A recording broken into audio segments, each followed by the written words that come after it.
Como todos los miércoles es ya esa hora que esperan muchos de nuestros oyentes que se han convertido en verdaderos fans de estos minutos, de estas princesas en jeans que llevamos a cabo con la colaboración de nuestras amigas historiadoras y escritoras de Udima, María y Laura Lara, Laura y María Lara. Con nosotros ya para hoy hablar de una fecha tan especial como la que vivimos el pasado lunes, el pasado 12 de octubre. Laura, Lara, muy buenos días. Buenos días, César y oyentes. ¿Qué tal la semana? Muy bien, pues seguimos con toda nuestra actividad, María y yo, como historiadoras en radio y televisión, y con la Universidad a Distancia de Madrid, nuestra universidad, con las clases para los alumnos en cualquier lugar del planeta. Bueno, pues vamos a hablar, y si nos da tiempo, por supuesto, también, que no se nos olvida que dejábamos pendiente a nuestra infanta, a Leonor, la pasada semana, para seguir hablando de ese futuro de las monarquías europeas. Pero como la actualidad manda, ¿cómo viste, Laura, esta celebración tan atípica del Día Nacional de España o del Día de la Hispanidad en este año 2020? Pues ha sido, como todo lo que está sucediendo en 2020, desde marzo, cuando se declaró la pandemia, una celebración muy distinta a lo que estamos acostumbrados. Quedó reducido a una representación pequeña, ya que en vez de celebrarse por la Castellana, fue en la Plaza de la Armería del Palacio Real en Madrid, con la presencia de todo el gobierno, de sus majestades los reyes, don Felipe y doña Leticia, también de sus hijas, la princesa Leonor y la infanta Sofía, y por supuesto que este año estaba también una representación de la Legión, puesto que cumple 100 años. Bueno, todo el gobierno no, hay algunos ministros que se fueron de la ciudad pocos minutos antes de que entrara el estado de alarma. Pues sí, eso también es una cuestión que tendrían que revisar, porque algunos incumplieron esa orden que todos los ciudadanos, y ellos son ciudadanos, aunque sean también cargos políticos, tienen que cumplir. Nos acercamos a cómo se vio un acto lleno, en este caso también, de simbologías o de actitudes que podían querer decir una u otra cosa, ¿no? Fue un acto muy, digamos, simbólico o simbolista, si valiera la palabra. Pues sí, y además la princesa Leonor llevaba prendido en la blusa la insignia de la Orden del Toisón de Oro, esa máxima condecoración que entrega la corona española, con la representación de una miniatura del Bellocino de Oro, y que Felipe VI le había entregado en una solemne ceremonia en enero de 2018. Es la cuarta mujer que ingresó en la orden dinástica más prestigiosa del mundo, después de Beatriz de Holanda, que ya desde 2020 no hay que decir Holanda, sino los Países Bajos, porque si no sería como referirnos a toda España como Castilla o Aragón, Margarita de Dinamarca e Isabel de Inglaterra. Uh-huh. Hubo también otros gestos, digamos, un tanto menos elegantes o mucho menos elegantes por parte de algunos miembros del gobierno. Es algo que últimamente estamos viendo y que nos están acostumbrando, pues de una forma que todos los españoles podemos criticar, por lo que decía antes, porque la ejemplaridad tiene que darse de abajo arriba y de arriba a abajo, y quien representa una función pública tiene que darse cuenta que ya no está dando un mitin para sus siglas políticas, sino que tiene un puesto que le pagamos todos los contribuyentes de nuestro país y que está representando precisamente a las instituciones. ¿Más cosas, Laura, que quisiera señalar de este acto? También, si os parece, vamos a hablar de cómo se vive el día 12 de octubre en otros lugares del mundo, porque no en todos los sitios es celebrado o vivido en estos momentos con la misma perspectiva. Ya sabemos que siempre ese perspectivismo de Ortega, el enfoque con el que se mide todo el prisma es lo que cambia la impresión de los acontecimientos. Y es que precisamente el 12 de octubre, la fecha que se rememora el descubrimiento de América, que María y yo siempre defendemos que fue un descubrimiento mutuo entre los dos mundos, lo que se llama el viejo continente y el nuevo mundo, en la actualidad es motivo de revisionismo historiográfico, político. Bueno, pues a nivel de la geoestrategia también hay países que ponen en entredicho esta fiesta y que no los criticamos porque de cualquier forma ellos también con la llegada de Colón, que era un explorador, pero después ya de los conquistadores y después en la fase de la colonización también sufrieron. Por supuesto que en una guerra, como sucedió también en la Reconquista durante 8 siglos en la península ibérica, pues hay víctimas en los dos bandos. También los conquistadores recibían afrentas físicas cuando iban a la guerra contra el imperio inca o el imperio azteca. Pero a día de hoy, pues en las repúblicas independientes hispanoamericanas, que en el 19 se emanciparon de la madre patria, es llamado el Día de la Hispanidad de diferentes formas. No podemos negar ese hermanamiento que el español nos permite establecer a más de 580 millones de hispanohablantes en el mundo. Pero en Latinoamérica hay lugares como Argentina donde el nombre de hispanidad ha sido sustituido desde 2010 por la denominación de Día del Respeto a la Diversidad Cultural. Antes era llamado Día de la Raza. María nos lo explicará también desde la perspectiva española. En Bolivia se llama Día de la Descolonización, en Chile Día del Descubrimiento de los Dos Mundos, en Venezuela Día de la Resistencia Indígena. Llama la atención que fuera Hugo Chávez quien el 12 de octubre de 2002 le cambió el nombre, porque en realidad él ha sumido al país en la pobreza y ha conculcado todos los derechos políticos, tanto él que ya está muerto como su sucesor Maduro. Ecuador lo llama también Día de la Interculturalidad y Plurinacionalidad. En México se sigue llamando el Día de la Raza con motivo de la celebración del mestizaje, pero también pues surgen algunos momentos de protesta, aunque también se hacen ofrendas florales en esa fecha. Y en Estados Unidos siempre se ha llamado Día de Colón.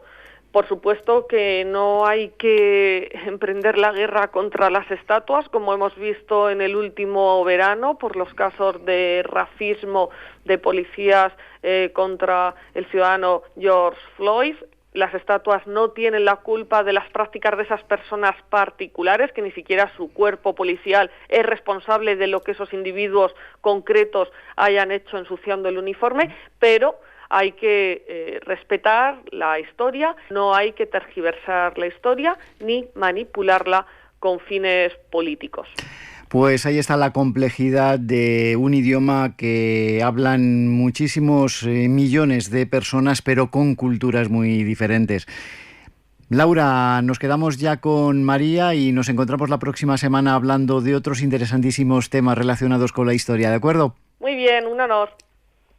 Saludamos ya a María Lara, nuestra otra participante en este tiempo, en estas Princesas en Jeans. María, ¿qué tal? Buenos días. Buenos días, César. Bueno, contigo vamos a hablar acerca de la historia de esto que se conoce por algunas personas como el Día de la Hispanidad, aunque los nombres ya vemos que según el país del que se trate también en los últimos años se ha modificado. Pero, ¿qué nos puedes tú aportar acerca de denominaciones y también historia de lo que es esta fecha tan emblemática? Efectivamente, hay muchas formas de referirse al 12 de octubre.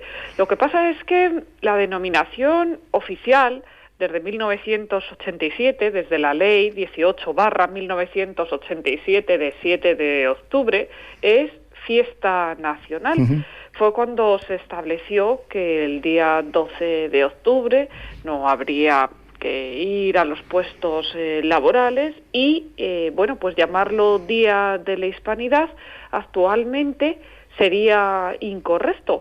Pero no siempre fue así. Si nos remontamos a los inicios de esta festividad, vemos como en 1892 la reina regente, María Cristina de Habsburgo-Lorena, la viuda de Alfonso XII y madre de Alfonso XIII, promulgó un real decreto en San Sebastián.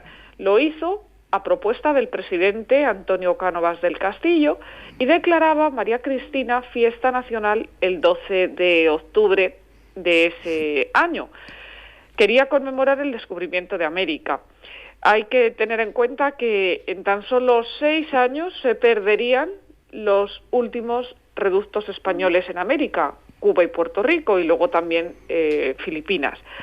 Pero ese año, 1892, fue la primera vez en que la celebración se estableció con carácter festivo y de manera anual en España, porque sería después, en 1918, cuando se extendería y se perpetuaría ahora con la denominación de Fiesta de la Raza, y se hizo a sugerencia de la Unión Iberoamericana.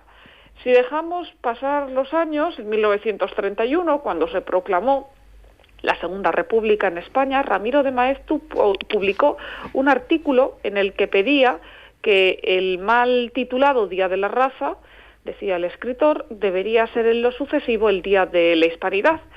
Y cuando se produce el estallido de la Guerra Civil y un 12 de octubre por el Día de la Raza va a tener lugar ese debate dialéctico entre Unamuno y Millán Astray, el fundador de la Legión, en la Universidad de Salamanca, y el filósofo pues al final acaba saliendo de aquella polémica como pudo, pues vemos cómo en 1939 se transformaría el Día de la Raza, por órdenes de Franco, en una celebración nacional y patriótica. Y en 1943 se cambiaría el nombre oficial a Día de la Hispanidad, coincidiendo con la reinauguración de la Ciudad Universitaria de Madrid, que había quedado maltrecha con el combate durante la Guerra Civil, aunque legalmente el Día de la Hispanidad no alcanzaría un reconocimiento legal en España, en esa España franquista, hasta 1958. Pero hoy tenemos que hablar de fiesta nacional, con independencia de que se puedan utilizar esos otros seudónimos. Peculiaridades de este día. Pues, entre otras, que se festeja que Colón llegó a América el 12 de octubre de 1492. Pero cabe preguntarnos, ¿el 12 de octubre de 1492 coincidía con ese día y con ese mes en el calendario? Bueno, todo esto deriva de que en 1492 se utilizaba el calendario juliano, que venía del tiempo de Julio César y su idilio con Cleopatra. Pero en 1582 el Papa Gregorio XIII se dio cuenta de que había un desfase y reunió una comisión de expertos. En este caso los expertos eran astrónomos, y de muchos de ellos sí que se sabía su nombre, como de Christopher Clavio, que a día de hoy este jesuita tiene un cráter con su apellido en la Luna. Bueno, la cuestión es que en 1582 se decidió que del 4 de octubre se pasaba al 15 de octubre. Ahí es donde aconteció la muerte de Teresa de Jesús, de Santa Teresa, y esto hace que, si tenemos en cuenta que a día de hoy utilizamos el calendario gregoriano, el 12 de octubre de 1492 del calendario juliano sería el 20 o el 21 de octubre de 2020 del calendario gregoriano.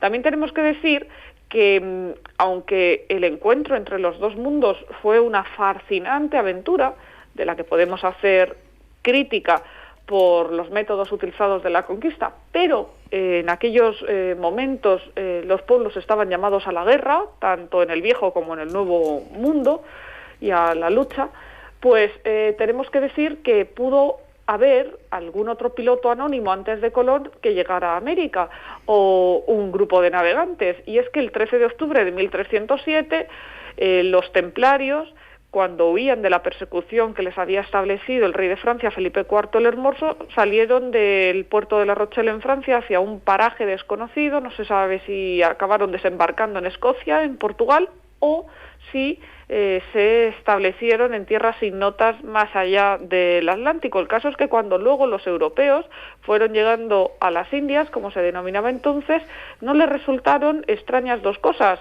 Una, el ver las velas de las carabelas y de las naos que iban cruces, posiblemente las habían visto antes en los templarios, y luego también ver a hombres barbados, porque ellos decían que esperaban a seres de metal que llegaran a sus tierras como había pasado antaño. También hay otras hipótesis de si fueron los vikingos los que pisaron tierra en América. Bueno, nos quedamos con todas estas conjeturas.